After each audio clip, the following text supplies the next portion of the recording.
You might have seen this stat floating around. Realtor.com recently reported that there are now about 1 million homes for sale across the US. And at first glance, that sounds like a lot. Maybe even a sign that the market is finally opening back up, or dare I say, in trouble. Now, whenever I hear about these numbers, two immediate things come to my mind. How is the Bay Area market, and more importantly, is this a first, or when was the last time this has occurred? Let's look at the data itself for the overall Bay Area, and then let's look at the data specifically for each county by segmenting the data of condos, townhomes, and single family. My name is Spencer Su. In the last year, we've helped over 60 families successfully buy and sell a home in the Bay Area, which is the top 1% of the country. And we give you guys these data-driven insights so that you can make the best decision for yourself possible. Now, to give you perspective, the active inventory, if you blend in Santa Clara, San Francisco, Alameda, Contra Costa, Alameda County, right now is currently at 9,222 homes. This is less already, though, than what we have in May, which was at 9,308. And the previous time that we hit this level was back in September of 2020, when it was at 9,264. To give you perspective, the lowest number of active homes for sale, though, was in December of 2021, which we had 3,050 homes. So what does this mean? Well, we've seen this story before. When inventory was high, soon after we see a lot more buyers entering the market because of the options that are available. We also see sellers more willing to sell, as most sellers also need to find a place to live. But let's talk about financially the difference. It's a very different ballgame today. Take mortgage rates. In September 2020, the average 30-year fix was 2.8%. Today in 2025, as of July, we're looking at 6.7%. This is equivalent of about 40% difference in borrowing power, meaning for the same monthly payment you had in 2020, you can now afford about 40% less house. Or, put another way, to buy the same home in 2025, you'd have to borrow roughly 40% more just to cover the higher interest cost. Now, what about home prices versus then in general? The median home price right now is at $1.355 million versus in September 2020, it was at $1.03 million. This is 31% higher. And those two together, you are basically paying for 71% more for the same exact home if you had your major move in 2020. Wish you had a time machine? Now, this all sounds terrible, right? So how is this still possible? Are things overpriced, or is the Bay Area economy and people just making so much money here that it's just that strong? It's actually more the latter. We are going through the next computing revolution as we speak, with AI leading the forefront. Mark Zuckerberg is trying to pay these top AI talent over $100 million packages. Now, where do you think most of these AI companies are based? They're out here in the Bay Area. So what has this done to stocks, though? If you look at the general S&P 500 to today, the S&P was at around 3,500 September 2020, and now 6,173. This is a 76% increase, which explains part of the strength. But we also know not everyone gets paid equally. Many people in the Bay Area has benefited greatly from being in the Mag 7, which are the 7 biggest tech companies in the world. How much did these companies increase since September 2020?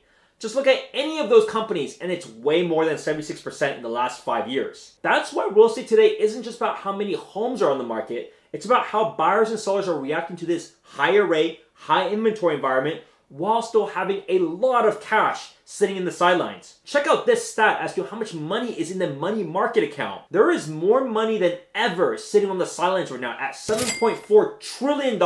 If you think assets in general won't rise, what will they do with that money? I will let you be the judge of that. Nevertheless, let's go hyper-local as we have done in previous episodes. You can see all places are not experiencing the same number of active homes. We're going to be covering what's happening in San Francisco, San Mateo, Santa Clara, Alameda, and Contra Costa County. If you're finding this insights helpful, that is data-driven, you got to be sure to subscribe to this channel. There's so many of you that are not subscribed, so you are missing out on helpful content every single week. So, if you're a buyer wondering if competition is easing up, or a seller trying to figure out the right time to list, this breakdown will help you make sense of where we are right now midway through 2025 and what could come next. Let's kick things off at San Francisco first, because what's happening there may surprise you. For San Francisco, for all condos and townhomes, there are 656 homes for sale right now. This is actually a low inventory environment. See the difference between now and September of 2020. There is 2/3 less. Same with single family homes. We are significantly less than September numbers in the city and county. You can see SF has been very active with buyers with much less options to choose from.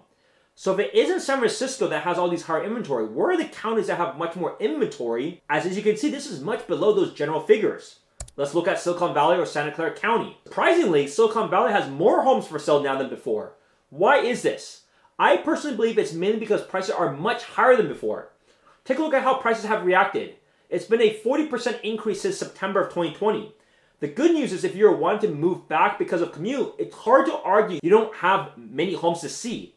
Now the price may not be what you want, but there are sure more options than ever. Now if you look at San Mateo County, you have the numbers a bit in the middle.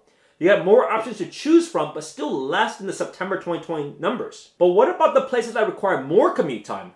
Let's look at Alameda County. Alameda County has jumped a lot on inventory. Many more sellers are wanting to sell to improve their commute. I personally just helped a client that owns a home in Pleasanton for decades, a single family home. They bought a condo in Fremont to save that 1 hour drive each way. He's going to be using the home Monday through Friday in Fremont, then just go back over the weekend, as that lifestyle of wasting 10 plus hours a week in the car was completely going crazy.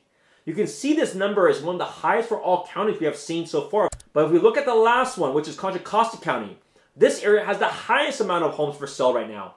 You have 2,511 homes for sale right now, which is much higher than September 2020 of 1,555 homes. You can see the trends are very clear. If you live further away, you are figuring out solutions to move closer to work. That trend isn't changing anytime soon. So what does this all mean if you're thinking about making a move in today's market? If you are a seller, while prices are still typically at some of the highest levels we've seen, pricing and presentation are more important than ever. The days of throwing a listing on the market, just praying and just expecting you're going to get a ton of overbidded multiple offers is well behind us. But if your home is well prepped, priced right, is remodeled, and positioned correctly, buyers are still out there, especially in competitive regions like San Francisco and Santa Clara County. We're still seeing fast sales and strong offers, but the agent means more than ever to help you get that slight edge. But if you're on the buyer, you've got a rare window of opportunity. Inventory has exploded for most areas outside of San Francisco and San Mateo County. Most now are expecting the Fed to cut rates in September, which may lead to more buyers coming into the market again. You saw how much money is on the sidelines. So why don't you think about getting in and don't complain about the higher inventory, but enjoy it. These times, as you can see, typically don't last very long. Because of more inventory, sellers are more willing to negotiate on price, credits, or even repairs. Maybe you got a lease break that you have to pay for if you're renting. We can get that all structured in as part of every deal.